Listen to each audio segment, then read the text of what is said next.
خبر شامل کریں گے Tanveer Awan deputy bureau chief کی راولپنڈی پریس کلب میں یکجہتی پاکستان اور سیرت النبی کانفرنس اور سردار میڈیا گروپ کی دوسری سالگرہ کی تقریب کا انعقاد کیا گیا، جس میں صحافی برادری کے علاوہ سیاسی اور سماجی شخصیات کی ایک بڑی تعداد نے شرکت کی۔ مقررین نے مارکہ حق میں کامیابی پر پاک فوج کو خراج تحسین پیش کیا۔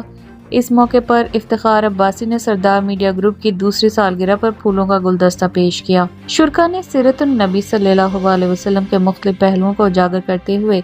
دفاع وطن کی اہمیت کو بھی اجاگر کیا۔ اس موقع پر شہید حیدر سیالوی، عبداللہ گل، مفتی اسماعیل تورو،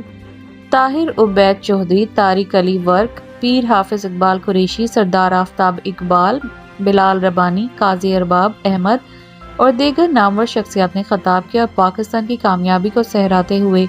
اس عزم کا اظہار کیا کہ ہم دفاع وطن کی خاطر اپنی پاک افواج کے شانہ بشانہ کھڑے ہیں۔